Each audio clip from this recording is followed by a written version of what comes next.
Check out this chart here. So, take this, look at this growth, right? Unbelievable. This thing's going up and up and up. Is this a good investment? No. You don't think that's a good investment? Okay, front row says not a good investment, and survey says it is not a good investment. This is Lehman Brothers. If you actually look at the date here, it is 2008. So what happened then? September 15, 2008, the largest bankruptcy in US history, Lehman Brothers. So this is a $600 billion balance sheet basically gone. So what else happened in October of 2008? Well, the Federal Reserve basically went through a really interesting thing, and as you can see, we're still living in it today.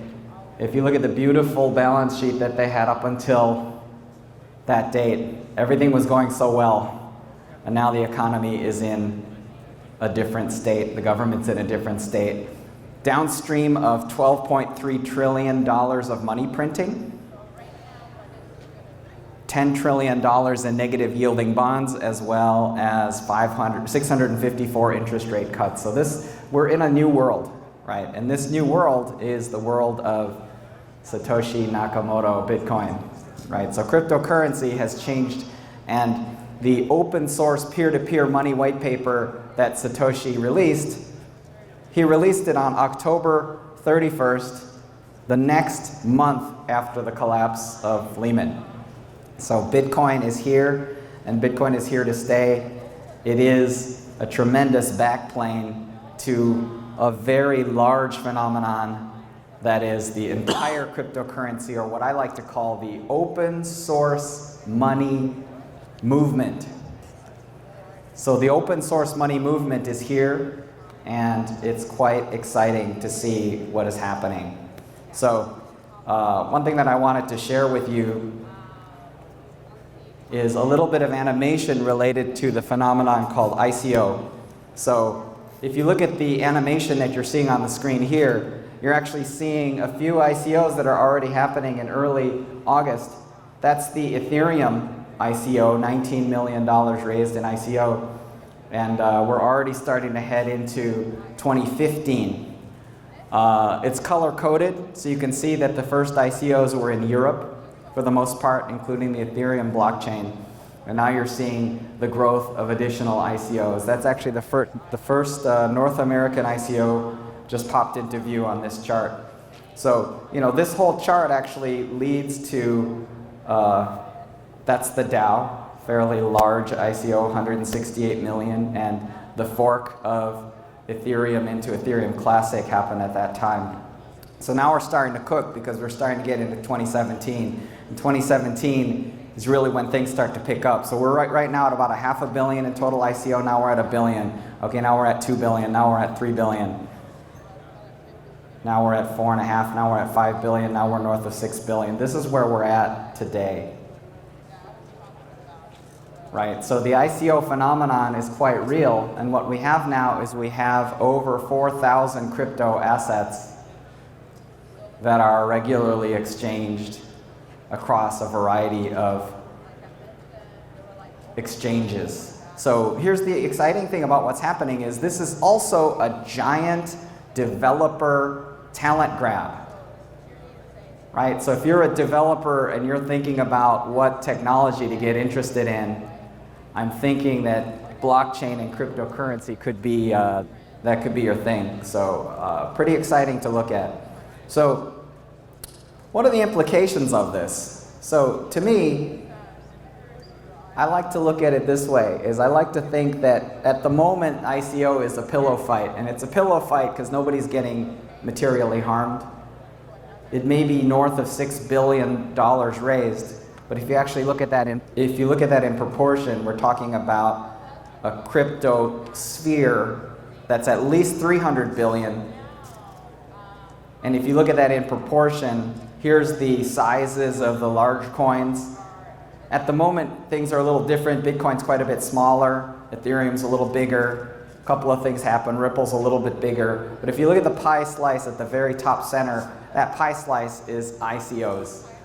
So compared to the size of all cryptocurrency, ICO is actually not that big. So it's a healthy diversification. So you can look at $6 billion and think, okay, it's not that big, right? But that's a pretty interesting relative statement, and how can I make such a statement? Well, look at this chart. So if you think about open source money and you think of Bitcoin as maybe 200 billion USD, maybe all of crypto is at 500 billion USD, it fluctuates. There's tons of volatility in this space. But it's my thesis that this is all about open source money. And open source money is going to do to proprietary money what open source software did to proprietary software. And it's going to happen faster because there's an incentivization model. So the thing that I think is extremely exciting that's happening here is you've got this little baby Pac-Man, Bitcoin, right? And he's got a lot of eating to do in order to eat all of the money. But I can tell you the thing that excites me about this device that you're looking at here, this is the blockchain terminal.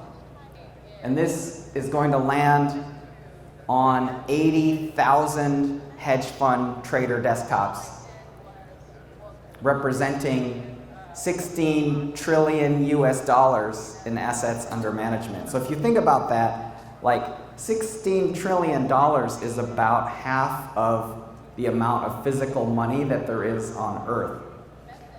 So that's access to a pretty considerable pool of capital, and it's going to be an extremely big impact along what's known as the fiat to crypto interface, right? So this will enable lots of fiat currency to flow into the cryptocurrency world through this terminal, which is, I think, an amazing development. So to me, if I'm a developer, first of all, there's lots of shiny objects in developer land. I went to a convention in Santa Clara, and it was a triple convention. It was Blockchain Expo, IoT Expo, and AI Expo, right? I call the whole thing Buzzword Expo, right?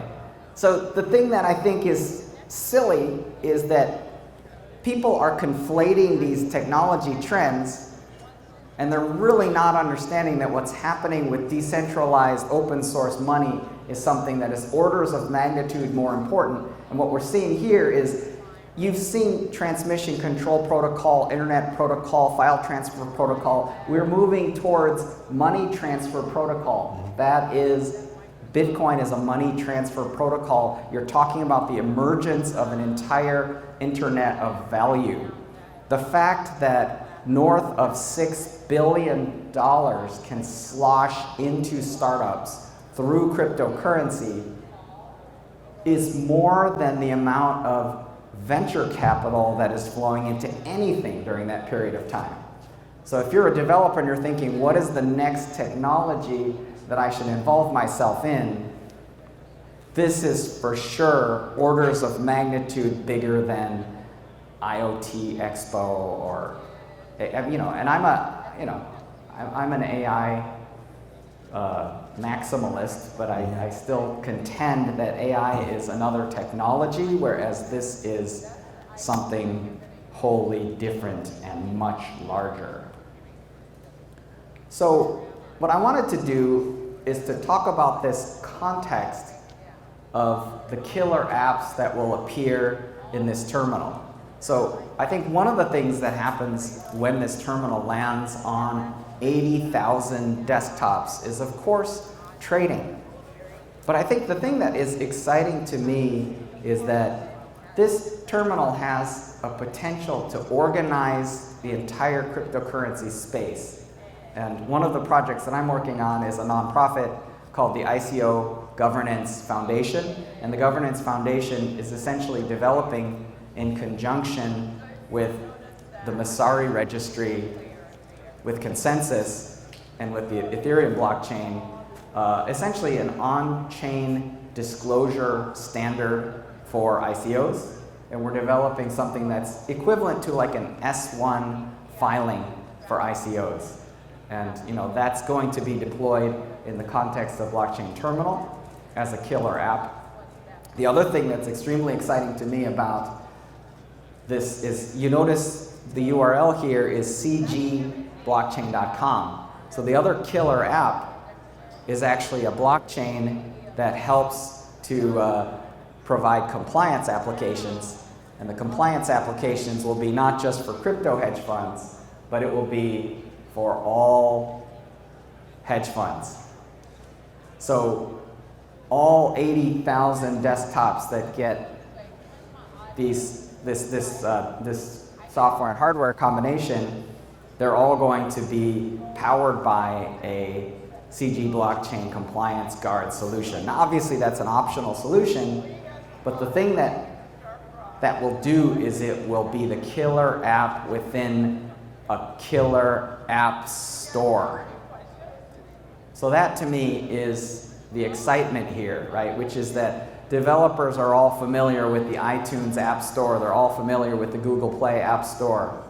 Well, for financial services professionals and for cryptocurrency, this blockchain terminal is going to be the cryptocurrency app store. Now, it's not an app store for decentralized applications on your phone for consumers. This is going to be the app store for hedge fund trading professionals. But when you want to talk about deploying your applications in that kind of an environment, what you get is you get access to tens of thousands of financial users who are moving trillions of dollars in volume. So, that's a huge leverage point. So what we're announcing today is our roadmap as well as our token sale. So we're currently doing a private token sale on behalf of this application. So if you're looking for an exciting place to develop applications, we have a robust API that allows your applications to appear in this CG Terminal App Store. So that's really the core of what we're announcing today.